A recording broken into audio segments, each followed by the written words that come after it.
అమరావతిలో నిర్మించే ఐకానిక్ భవనాల టెండర్లపై పనిగట్టుకుని దుష్ప్రచారం చేస్తున్నారని అన్నారు మంత్రి నారాయణ. సీఎం చంద్రబాబు ప్రధానితో మాట్లాడి వివిధ రూపాల్లో నిధులు తెస్తున్నారని అన్నారు. మంత్రి నారాయణ అధ్యక్షతన కాకినాడ జిల్లా రివ్యూ సమావేశం జరిగింది. తాజా అభివృద్ధి కార్యక్రమాలపై సమావేశంలో వాడివేడిగా చర్చించారు. వాట్సాప్ గవర్నెన్స్ పై ప్రజల్లో అవగాహన కల్పించాలని మంత్రి నారాయణ సూచించారు. వచ్చింది దాన్ని ఆల్రెడీ అధికారులకు చెప్పాము. అటు మున్సిపాలిటీ కావచ్చు, పంచాయతీ కావచ్చు, ప్రజలను అవేర్నెస్ చేయమని.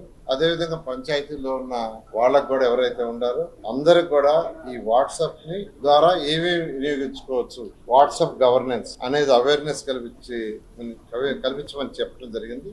ఏదైతే ఎస్ఆర్ రేట్లు ఉన్నాయో ఎస్ఆర్ రేట్ల ప్రకారం ఎస్టిమేషన్ వేసి దాని ప్రకారమే జరుగుతుంది.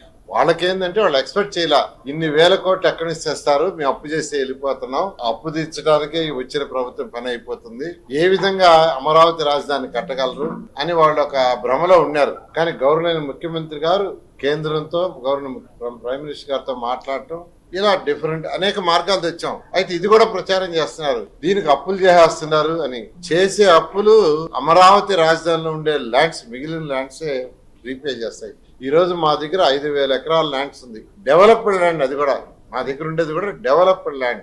ఆ ల్యాండ్ ని ఫ్యూచర్ అమ్మ ద్వారా రీపే చేస్తాం. కాబట్టి అమరావతి క్యాపిటల్ సిటీకి చేసే అప్పులు ఒక్క పైసా కూడా ప్రజలు కట్టే ట్యాక్సుల ద్వారా రీపే చేయము. అంతేగాని అమరావతి ఖర్చు పెట్టే ప్రతి పైసా అమరావతి క్యాపిటల్ సిటీ తీర్చుకుంటది ఉండే ల్యాండ్ ద్వారా. గత ప్రభుత్వం ఏం చేసిందంటే చెత్త పన్ను ట్యాక్స్ వేసింది, దాదాపు 153 లక్షల లెగసీ నడబెట్టేసి వెళ్ళిపోయింది. చెత్త పన్ను వేసింది, చెత్త కూడా తీల. జూన్ ఎండ్కి ఎటువంటి పరిస్థితుల్లో కూడా ఈ రాష్ట్రంలో గత ప్రభుత్వం వదిలేసిన 153 లక్షల టన్నుల లెగసీ మొత్తం పోతుంది.